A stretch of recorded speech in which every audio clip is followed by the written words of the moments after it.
Good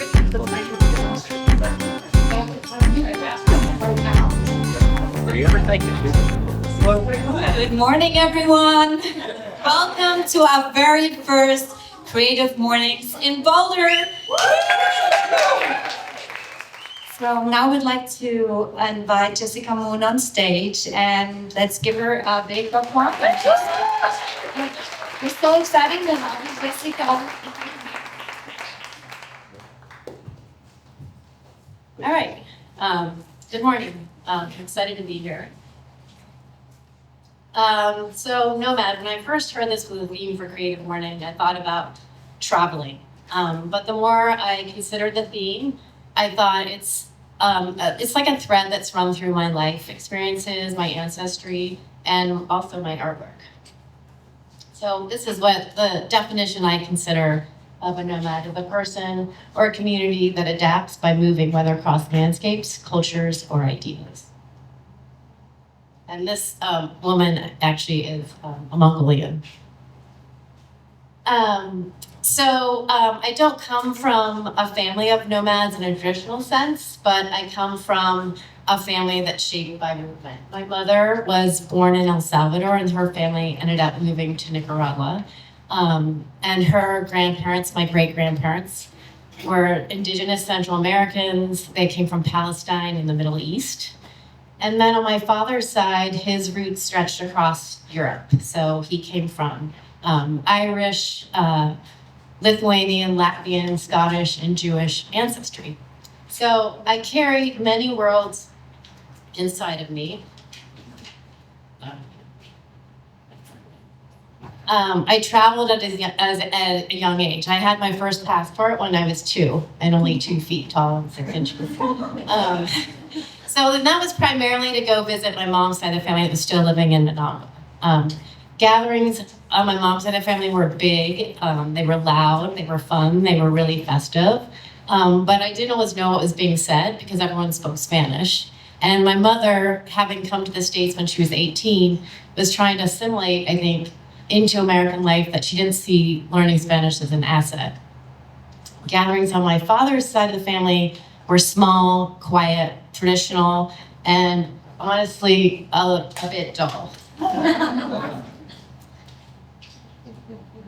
So I feel like even my name I had a sense of nomadism within my name because my father was raised Catholic, but his father, my grandfather, was Jewish. So I was raised with a Jewish last name, but without the traditions. So I almost felt a little bit of an imposter in a sense. And at the same time, I grew up in a very white Ohio suburb, and I stood out. I was darker in complexion and had dark hair, but here I'm trying to sport my Dorothy Hamill haircut, for those of you who remember her. So my mother would try to straighten my hair in the morning, so I feel I would have fitted better. So my mom, being from Nicaragua, had a strong Spanish accent. So as kids do, I picked up on some of the ways she said pronounced words, like saying table instead of table, or mirror instead of mirror. And I was teased a lot for that. So I was often teased and felt out of place growing up in Ohio. But I've learned, growing up now that I've learned that I can carry these threads of my culture with me to create something that's unique in my career. But being a cultural nomad, as I consider myself, can also feel a little disorienting. It's kind of like not having a home base. Moving on. From 1992 to 2005, I was deeply connected to Mongolia. I first arrived as a Peace Corps volunteer and then continued returning for different work. When I first arrived in Mongolia in the early 90s, the country was going through a lot of transition. They had just broken away from the Soviet Union, which had collapsed. And so they were experiencing a lot of growing pains, like economically, socially, and politically. I was stationed out in an eastern province, Hinti Imek, and I lived in a traditional felt tent, a which they call gers. I lived next to a Mongolian family And this is their yurt here. That's their spring cleaning. They weren't nomads by the traditional sense. They would take apart their house to clean it, but they were more sedentary. So I wasn't just impressed by the Mongols' resourceful or the resilience that they were, the way they lived off the land. They moved with their animals, and they could adapt to a lot of different climates, and how they moved with the seasons, but also the resourcefulness. Nothing was really wasted then. I remember walking into the host family yurt. They lived next to me, and I became really close to this family, so I ended up calling the Mongolian mother of the family my Mongol Edge, which means Mongolian mother. And I remember she would come into my yurt, and she would ask I had all these empty jam jars. She asked for them, so I gave them to her, and never knowing what she was planning on doing with them until one afternoon I walked into her yurt, and I saw this man sitting there with all my jam jars suctioned to his back.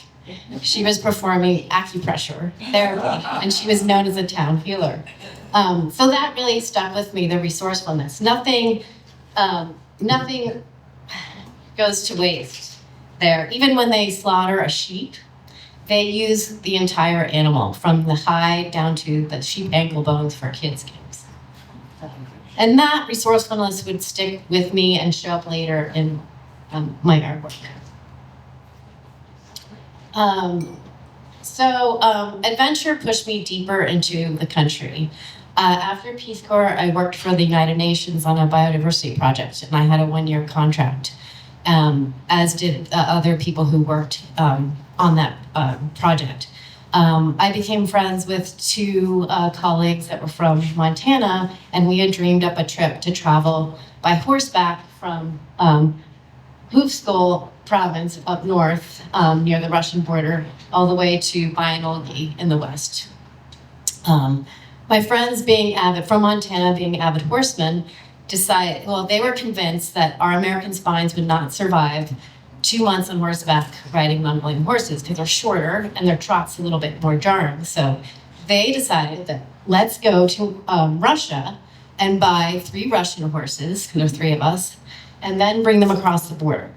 I had to stay longer in Ulaanbaatar because my contract didn't end for a week later. But anyway, they found the 3 Russian horses, and about 3 days before I was going to leave and fly out to the start of our trip, I got a telegram, and it said, "Horses can cross, we cannot." So what we didn't realize was that was not an international border crossing. So the horses being Russian could cross, but my friends being American could not. So they had to backtrack all the way back to Ulaanbaatar, and there we left together to go up north. And they had arranged to pay this farmer for the horses and to meet us in a week's time.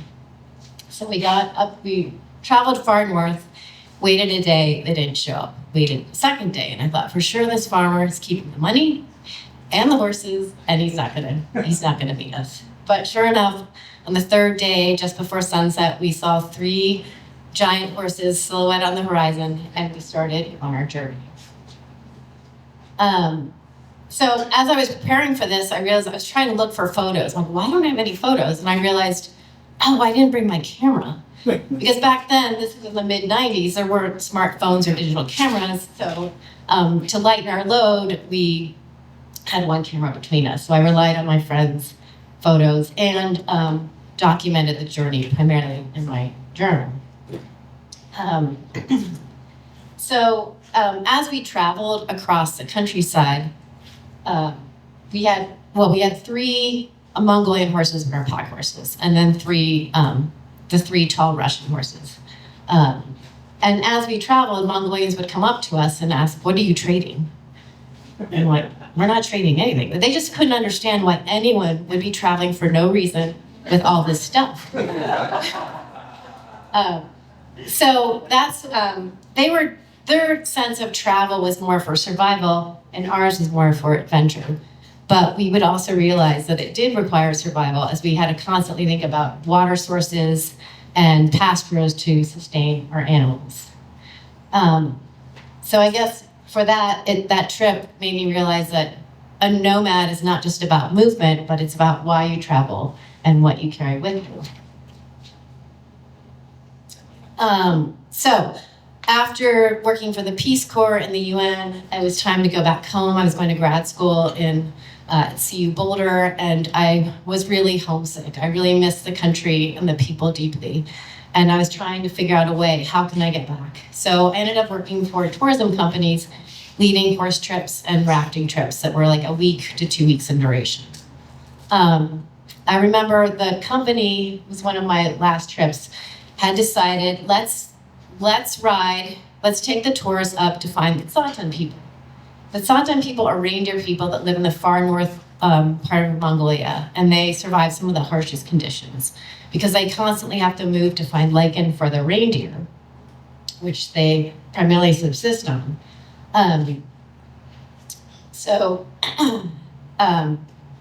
We ended up, I had mixed emotions about meeting these people. I knew they were a culture that was endangered. And so we eventually encountered the people, but it was really difficult to see. I think tourism brought both gifts and challenges. They, in one sense, it brought them a source of income. They could sell crafts, they could host visitors, they could share the reindeer culture, which gave them a sense of pride. And they could also be able to send their kids to school, purchase food, and get veterinary care for their animals. But the costs were real because some of the families were actually moving their herds down south to be more accessible to the tourists.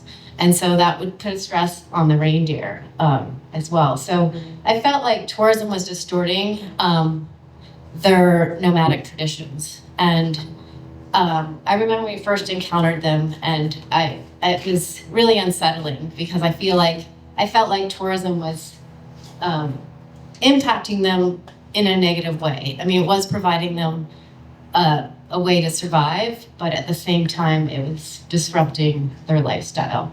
So I didn't want to be a part of that type of tourism that was reducing a nomadic lifestyle to like more of a spectacle. So I stepped away from that and then ended up leading trips for a company that's actually based here in Boulder called Where There Be Dragons, leading trips for young adults and high school and college kids.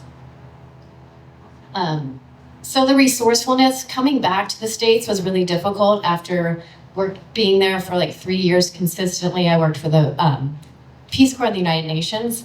And so I was having a hard time adjusting. I became hyper aware of all the waste that was being produced, or consumerism. And also when I kept returning back to the country of Mongolia, since I was just going there in the summers later, I started noticing a lot of trash that was littering the landscape. So in my artwork, this would show up. I started using discarded materials in my work. And so this piece I made for the Boulder Museum of Contemporary Art. And it was made with 10,000 punctured bicycle inner tubes that I installed in this space. I also started using plastic bags.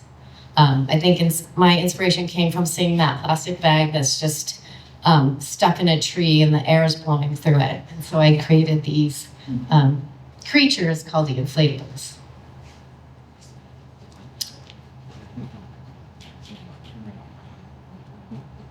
Then I created TV out of plastic bags. This was for the Denver Biennial of the Americas. The venue was at Red Line, and it was called Artist Footprints. And so I decided to carry the teepee. I decided to ride my bike from Boulder to Denver because it was about sustainability. And a friend of mine who's here now came with me and documented this, and I had the images in the gallery space.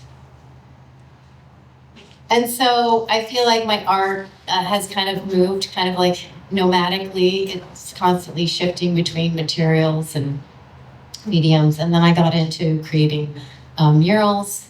this one was for Streetwise Festival on the old Liquor Mart building. It got torn down. It's no longer there. And there's some other, on the slideshow, I put, is there a way to scroll through on it? Well, I put I'm not that tech savvy, but I'm sure someone here is. I put like a scroll, it's like a slideshow within a slide. It's okay. So this is one of the murals. And then also I worked in a smaller scale with finding found images, kind of giving a voice to animals who don't really have a voice of their own. And that was really inspired when I worked for the UN. I was involved with environmental education and public awareness programs to raise awareness for endangered species. So maybe we're all nomads in our own way, shaping who we become by what we choose to carry forward. Thank you.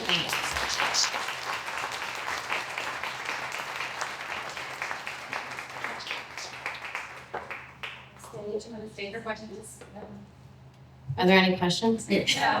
We wanted to give everyone just the opportunity to ask some questions to Jessica. So yes. Are any of your murals in Boulder right now? Let's see. So I have a mural that's on Pearl Street. It has climate stripes, and it's showing temperature change from the early 1900s to present day with some silhouetted animals. So most of them have an environmental message. And also on the La Sportiva building, there's another mural there. In addition, up in Nederland for the town of Nederland that honors Chapita, Native American, who used to live in this area. Yeah. that La Sportiva mural is my absolute favorite. Oh, thank you. Thanks. I love every time Thanks. Yeah. Do you still travel a lot, and what's the plan with your work on currently? I still travel. I feel like my whole experience in Mongolia has kind of altered my sense of travel. So I try to travel with more of a purpose. So like art residencies. I haven't been back to Mongolia since 2005, and I was invited to do an art residency there, but I couldn't go back because it would be too hard to see all the changes. Eventually, I'd like to, I think. Yeah. I have a question. The Russian horses, were they mated? Sorry, what? Were they mated? The Russian horses? Gated. Yeah, that means they were more comfortable to walk like 10 kilometers. Oh, yeah. So the reason why we had the Russian horses is because of the trot. It was not as riding a Mongolian horse. You're just bouncing up and down all the time. So yes, it was much more comfortable, sort of. But the horses were very unruly. It was a little scary at first because I rode horses when I was 9, so. Yeah, it was a learning experience for sure. But I was young, so. Yes. Was that the same trip when you went kayaking, or was that a different one? In Mongolia? The same trip. So what happened with the kayaks? Oh, no, that was a different trip. I thought you meant like But say a little bit about kayaks. the river trip. Yeah. Oh, yeah. So we took, it was a separate trip, but taking inflatable kayaks and navigating through some of these rivers that no one had ever floated before. And we were all geared up with like life vests, and so we'd get off. And I feel like we'd encounter Mongolians who like never seen a boat, like never seen people float in a river. And I felt like an alien, walking with like all this plastic gear. Because I remember when I first arrived, I would wear, I had clothing on that said Gore-Tex. And I remember sitting down in a yurt, and they're like, Inuit, what is that? What is that? What is that? I'm like, oh, it's a type of fabric that's waterproof and it keeps you really warm. I'm like, that doesn't look warm. Thank you.